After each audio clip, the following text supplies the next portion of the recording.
Hello. Hi, my name is Milka, and welcome to another episode with Open Your Soul, the podcast. So, I'm so sure most of us have had a mental breakdown, if not all of us, at least a good number of us.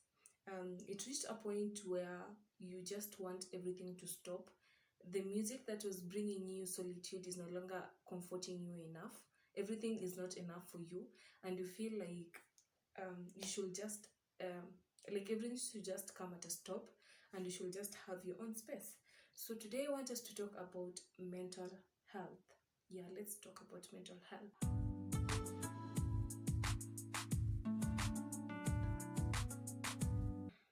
So this person, she's really close to me, to an extent that if you hurt her, you've directly, not even indirectly, you have directly hurt me in one or the other. So I'll call her A, or let me look for a pet name to call her. Let's call her Agnes. Yeah, we'll call her Agnes. So Agnes is a little bit older than me. I think 9 years older. Yeah, she's a little bit older than me. Um, a few days back, or a year or so, I don't know if it's 3 years or a year, I'm not so sure. So a few years back, she met this guy. He was so, yeah, she was so in love. She loved this guy like completely. One of those girls that when she finds a man, she has find a husband. Like she's not in for game, she's just full, like she's into it completely. So she met this guy. I'm not saying, but they can say he was so handsome, because I'll be lying completely, and I don't want to sound absurd right here. So he had a manageable face. I'm sorry to say this, by the way. He had a manageable face. So she loved this guy wholeheartedly. They planned a wedding. Everything was so fast, and everything was so fast. They planned the wedding. The wedding was successful. It was big. People came. We ate. We had fun. The wedding was a success. Then a few months after the wedding, when you have just gotten married, and you are in your marriage, and even a year has not passed, people expect that to be the most interesting part of the marriage. Is when you've just gotten married, you're getting to know each other, you're getting to have comfort in each other. So people didn't expect you to have a lot of problems, and that's where I think the bigger problem comes from. So she was married, and then this guy, after some months, he started beating her, harassing her, and he had this wild in-laws. These in-laws can be pretty annoying. Yeah, they can be annoying, like literally annoying. So, and the in-laws just knew, like, iyo maliote, it was malia, yeah, their brother, and they cannot be told anything, so they could just come any day. And what they want, when they come, they want to eat special kind of food. They don't know where the money has come from. And this dude never left any money for Agnes.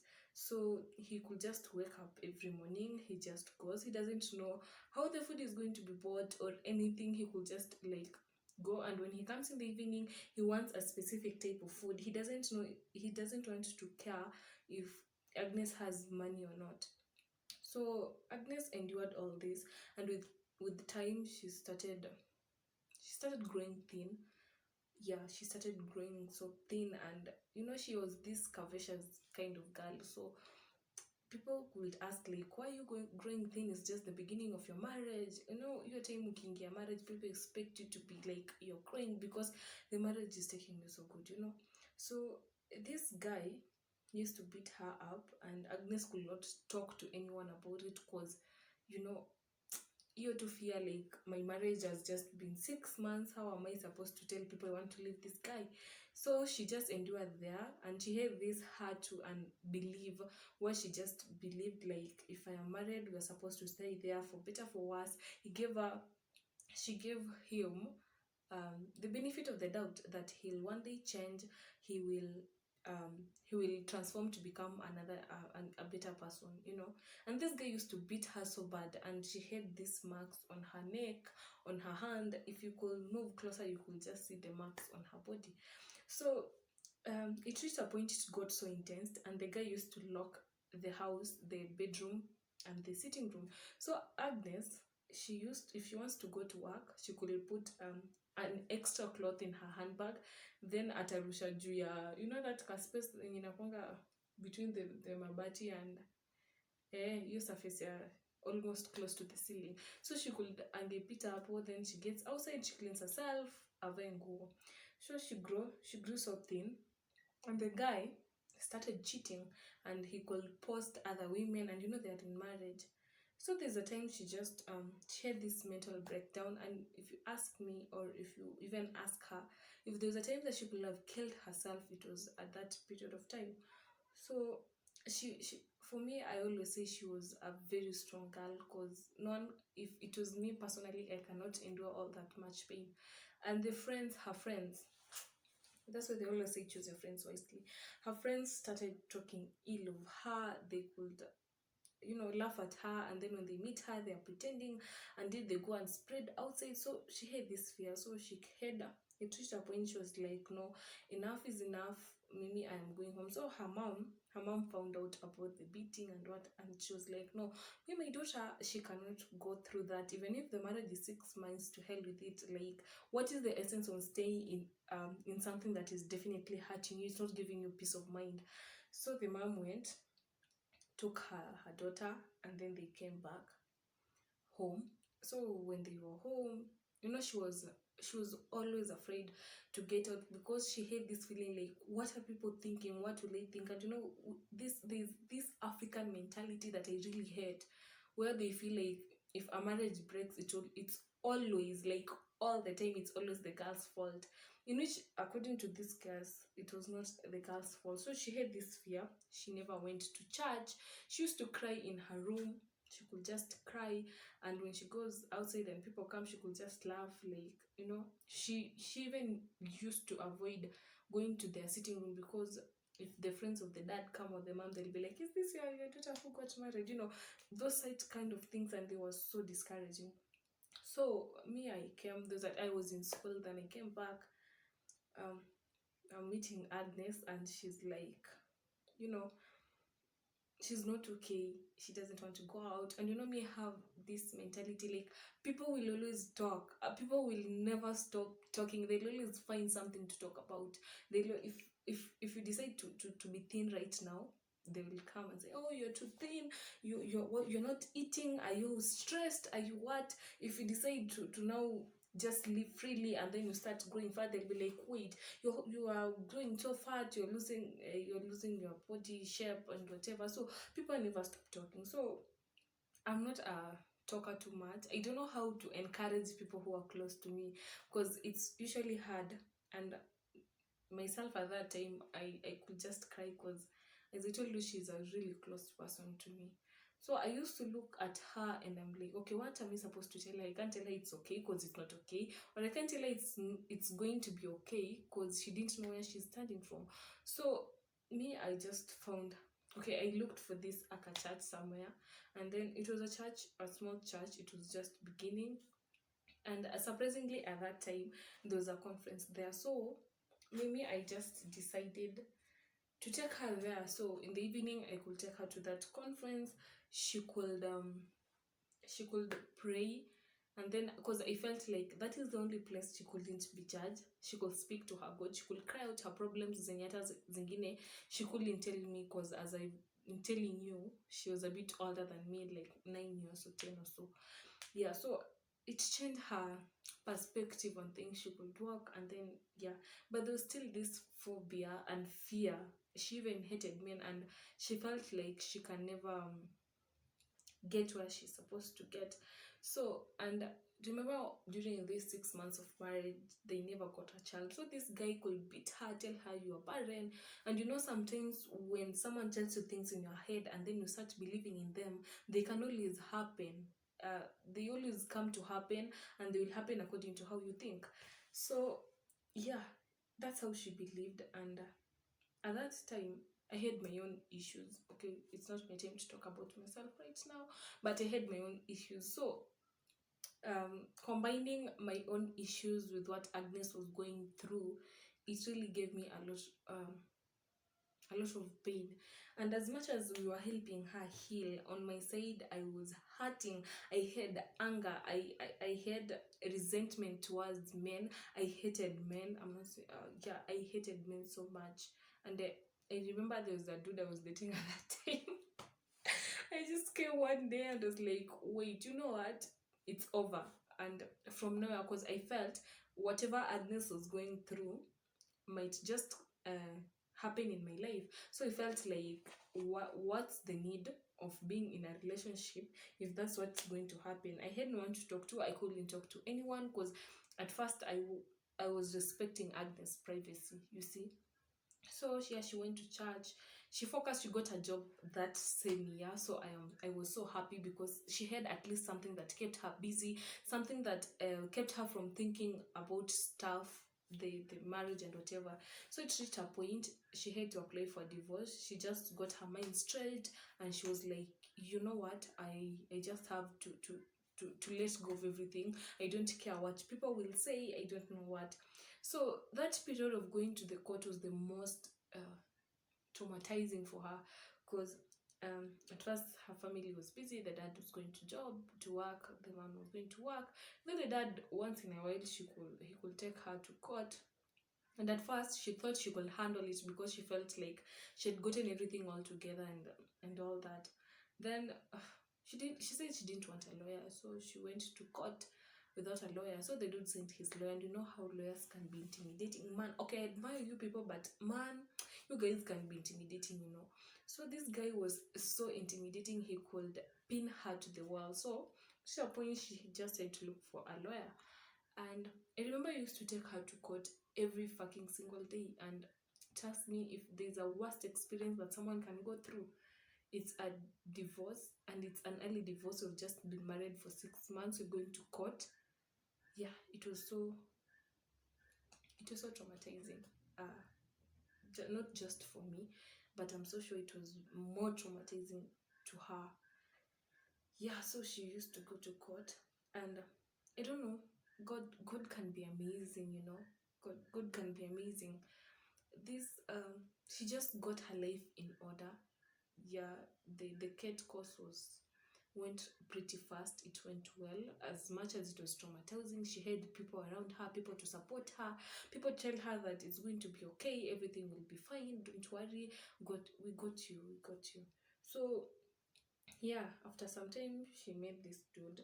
And despite this guy knowing her story, and this guy has never been married before, he was like, me, don't care, you're a good girl, so let's just go through with this. In fact, in the beginning she was afraid because she was like, wait, what if this one turns out like the other one? So I remember her coming to ask me, like, I've met this guy and I don't know. Then I was like, God's plan is always, you know.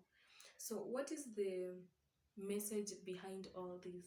Like, everyone goes through something in their life, because if you could have met Agnes on the road, she could laugh with you, she could smile, she could dress well, and you'll be like, she's okay. So behind our closet, people always hide behind their looks. So don't ever judge someone basing on how they look or how they look. Always ask people like, how are you doing? Check up on people like, how are you doing? um are you okay, or are you okay? You know, like, people tend to pretend a lot. Yeah, people tend to pretend a lot because at times that is the only consolation that they have. They want to show people they're okay, they're doing fine. Me, remember, I've had a lot of mental breakdowns a couple of number of times, and the only thing that helped me to stand out strong every time I had a mental breakdown is that I accepted the fact that I had a mental breakdown. And two, I never used to pretend. If it meant me going offline, me taking time for myself, me trying to understand things that would make me happy, me trying to find solutions in things that I'm going to do, if it meant that, then that's what I did. So for people who are going through stuff out there, people will always talk, they'll always judge you, they'll always look for something that will intimidate you, they'll always look for something. And at the end of the day, whatever they do, it's always up to you to find to be mentally healthy, to find something that is, when you walk outside there and you smile, it becomes a genuine smile. It's so hard. Me, there's a time in my life where I used to pretend like if I could meet you out there, I could, like, I'm hyped up, I could make jokes, we could laugh, and behind the closed doors I was just a whole new different person, and that's not okay. I had a story. There's a time I was talking about why women decide to remain in with toxic men, and there's a woman that commented on that video, and she was talking about how her husband was cheating, and she was, I don't know in which country, and the husband was in which country, and even she gave there a link. So sometimes pretending to be strong is never the answer. Trying to please others is never the answer. And as much as people will be there to judge you, as much as people will be there to tell you, like, it's okay, I don't know. But sometimes these are the things. Pretending to be happy teaches a time when you have a complete mental breakdown, and that's when you hear people commit suicide. That's when you hear that it's okay to speak about your problems. It's okay to bring it in the air. It's okay to speak to the correct people. As much as it's as long as it's going to help you, may don't see a problem with it. And this, sometimes it's good to check up on people, because you never know what they're going through. People might be fighting battles that you might never understand, and sometimes when they hear someone just texting them or calling them and telling them, like, hello, how are you doing, are you okay, it gives them a sense of worth. It makes them feel like they're wanted, and you never know. Just a simple question like asking a friend, how are you doing, it might give them a second hope to life. They might feel like someone is caring, someone is listening, someone is always checking up on me. But imagine you are in this mental breakdown, and then there's no one checking up on you. And when you're in this mental breakdown, you always develop anger. You always have anger that cannot be controlled. So someone will be like, skuzi anakasirika sana, but it's not your fault. Like me, when I remember when Agnes was going through all this, you could argue with her over the little things that even sometimes, if you come to look at it, they were not worth arguing about. So yeah, like, always ask, seek for help if you need help. Talk to someone. There's always someone who is willing to help, who is willing to listen, and they'll always be there. So yeah, mental health, you should make sure, like, you're mentally healthy. There's always someone listening. That's what I know. And up to now, if you speak to people who have had mental breakdowns, people who are depressed and thought of killing, trust me, they will tell you silence is never the answer. Locking yourself in the room is never the answer. People go through a lot out here. They just don't bring it to the world. And if you feel like you want to talk about your mental health, nobody should stop you. It's how you feel. You are free to express how you feel. You are free to talk to people about your problems. Because imagine if Agnes didn't have people, what could she have ended up doing? At least she had people holding her hand, she had people supporting her, she had people telling her it's going to be okay, it's going to be fine. And sometimes just an assurance that everything is going to be fine, or someone to hold your hand even if they'll not talk to you, is always enough. So yeah, well, it has been a sad story reminding me of a lot. So even, I don't know, I'm not happy anymore. But I'm glad you watched my channel. If you want me to talk about anything, you can leave on the comment section, and I promise I will talk about it. I will make sure I will include it in my planner. I will plan on it and I will talk about it. So yeah, remember to like, share, subscribe, and don't forget to hit the notification bell so that you're notified on my next video. Goodbye and take care.